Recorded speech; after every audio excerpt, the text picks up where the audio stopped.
Joining us from Miami, head coach Jim Morris, shortstop Brandon Lopez, and starting pitcher Andrew Suarez. Coach, if you'd begin with an opening statement. Well, it's a disappointing game. The fourth inning says everything about the game. Everything that could go wrong went wrong. We made the error, and probably an unnecessary throw. Made the second error. We missed some cutoff guys all in one inning. We missed a fly ball in left field. A lot of things happened. Walked a couple guys. Whatever could happen happened wrong in that particular inning. That's 10 runs. That's very difficult to come back from. And that was for us the bottom line for the game. Beforehand, I mentioned that if you give Florida an opportunity and you put guys on base, then they get after you. And that's exactly what happened. We gave them too many opportunities. And when you give them those opportunities, they go after it and get it done, and they did that tonight. All right, I'll open the floor for questions. Once again, ask you to introduce yourself as well as the agency you represent. Here in the second row. Mike Malloy from the Orlando Sentinel. Andrew, that inning, obviously, it got away from you guys there, but with the exception of that double off the wall, which I think was after you were out of the game, it seemed like all those hits were not hit very hard. I mean, they were just ground balls that found a hole and dropped into the outfield. I mean, talk about that frustration, because it didn't feel like they were hitting you hard, but the runs kept on coming. I just fell behind the plate. Behind the count, and they got hits. They found the holes, but there's nothing I could do about that. John. John Manuel, Baseball America, for Coach and for Andrew. What was the explanation for the balk in the third inning, and did that have any effect on you, Andrew, as far as confidence or get you out of rhythm? Coach, could you begin? Well, he didn't stop. It's the bottom line. So he needs to answer the rest of the question. I thought that was a turning point because we were up 2-0, but one of the things. But we had mentioned you got to stop, I'm sure. Yeah, I was working too quick, and I forgot to stop, but I didn't think it changed anything. Bob. Bob Holt, Arkansas Democrat. This is for Coach Morris and Brandon. I mean, as tough as that was tonight, is a game like that easier to flush than maybe a walk-off loss? Or how do you think you guys will bounce back against Arkansas? Well, we got to bounce back. A game like this is never much fun. And we just got to face one loss. And teams have come back and won from being down one game. So, and when we're out here in the World Series, that's happened. So it's we just got to be ready to play. You get days off, and you got to recoup and look at it as you're 0-1 and come back and get ready to play the next game, which will be in 2 days. Brandon, do you have anything to add to that? Yeah, the game's over pretty much, and we just have to come out strong for Arkansas. Aaron Peters, Little Rock, Arkansas, Fayetteville, Arkansas. Coach, what is it that you know about the Razorback program? I know this game just ended, but overall, what do you know about them and thinking about facing them? Well, I just know they got a good program and great facility, great fans, and they played hard. They've had a really good year, and I watched them play on TV one time today, part of that game. So I don't know a lot about them. I don't have no idea who they're pitching. That's something we got to decide too. Second row here. Brandon, that fourth inning, tell me about what it was like just standing out there. Was there this thought of is this ever going to end? Can we ever get to 3 outs in this thing? Or Yeah, it was a long inning. I was just trying to get out of the inning after what happened, and I just had to put that inning behind me and keep the game going. We'll take 2 more questions. Obviously, Brandon, you're just trying to make a play there. If you can wait for the microphone, please. Just your thought on that, on the error, just trying to make a play there, get the ball to first. Yeah, I definitely shouldn't have thrown. I had no play. The ball skipped out of me and my adrenaline, and I just threw it to first. I shouldn't have thrown it. And our final question here in the second row. Yeah, Kevin Brockway. Just a question for Jim. You knew they were tough in the middle lineup, but how disheartening was it to see the bottom of Florida's lineup particularly produce and come up with the number of hits that they did?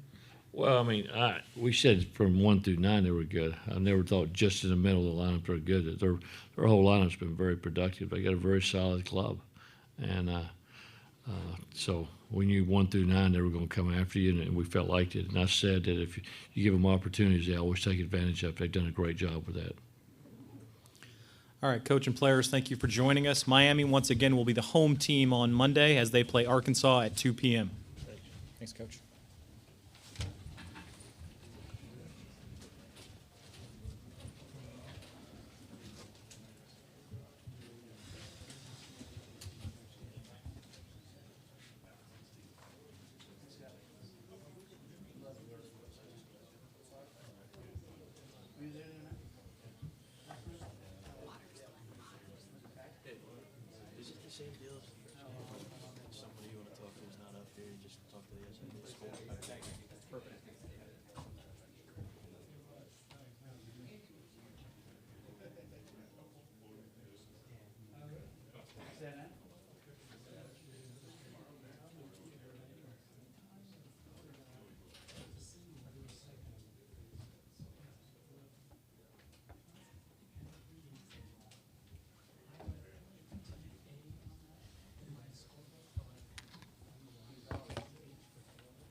Souza, too quick. I think I went too quick.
You're good.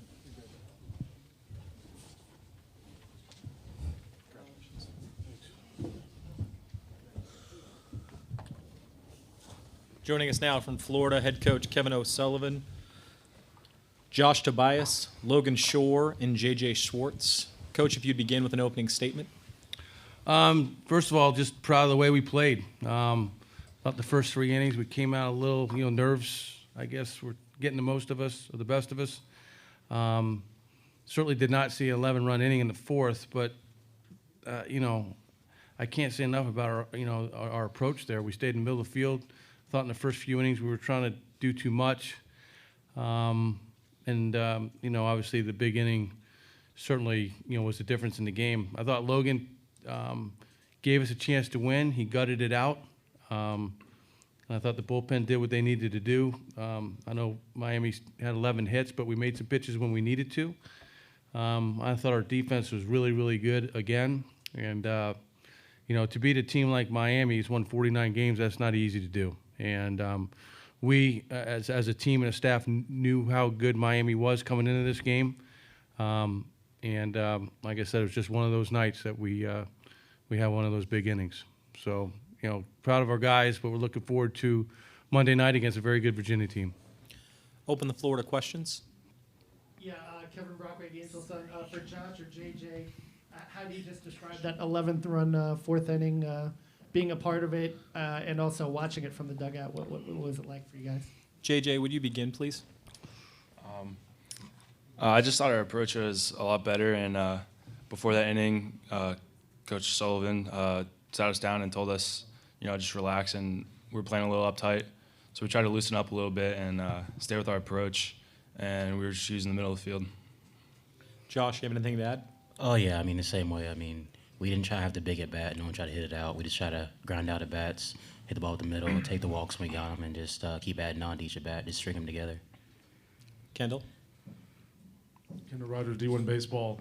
Sully, I mean, looking at that fourth inning, what were you seeing maybe a little different from Suarez that maybe he wasn't doing the first 3 innings that you kind of picked up on there in the fourth? Anything at all?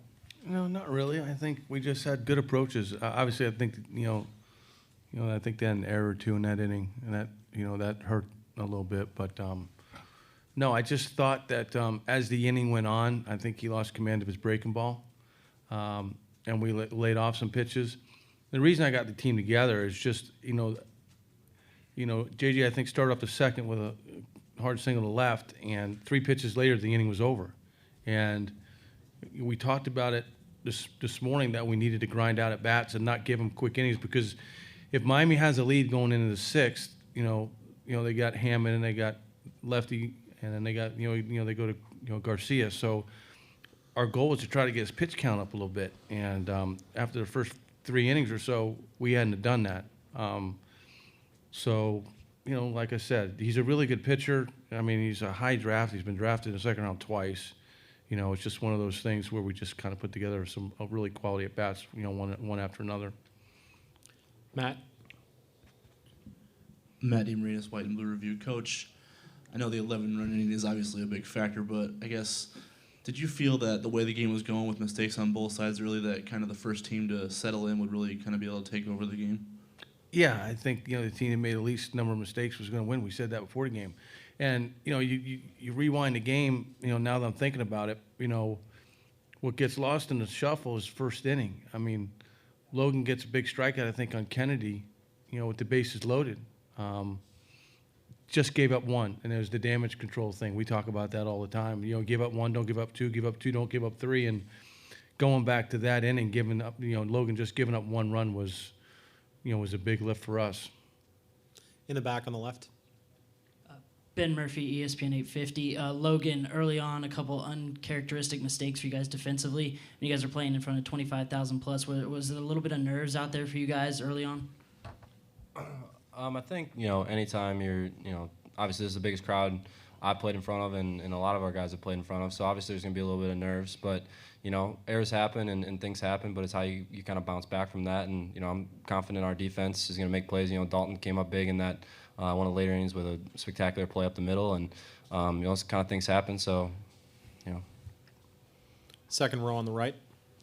Yeah, Kevin Brockway from the Gainesville Sun. Coach, can you talk about obviously the decision to start Larson and just the production from the bottom of the lineup today? Got 3 for 3, and Larson doing some things with the bat as well.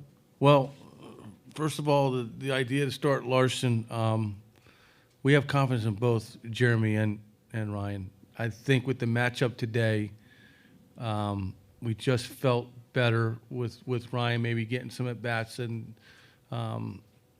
Suarez is really tough on left-handers. Really tough on left-handers. If he gets that breaking ball going, he could be really tough. But we have trust in Jeremy. That's why we want to get him in at bat and tonight, get him in right field, because we're going to need him moving forward. And what was the second part of your question? Just the whole bottom of the lineup. It seemed like Schwartz got 3 for 3, overcame that error early, and obviously your bottom of your lineup producing again today. Well, I mean, I've been saying that all year long. That's what makes a good lineup. You're playing with 27 outs, and the bottom half of our lineup has been very, very productive, and like I said, we grind out at bats, and Ryan got down a big 2-strike bunt today, and his base hit line drive to right was a huge base hit at the time. But we've got trust in both Ryan and Jeremy. I just thought tonight with the better matchup would be with a right-hander in there against Suarez. Michael. Michael Ladana, Baseball America. For JJ and Josh, you had that balk in the 3rd inning that scored the run, and then you had that big error at shortstop. Did those things motivate you guys? Did that maybe take the pressure off a little bit? Yeah, I think the first run's always the hardest, and it doesn't matter how you get it. Balk, wild pitch, home run, it doesn't matter. I think it was just a relief for all the hitters, and it gave Logan a little more confidence out there. Josh, anything? Yeah, I mean, I definitely agree the first run's the hardest to get, especially playing the World Series. But, I mean, after that, I saw most of the hitters kind of settle in and get back in their approaches and take good swings. Coach, Mike Malloy from the Orlando Sentinel. You now have a matchup that you may not have wanted playing against your alma mater.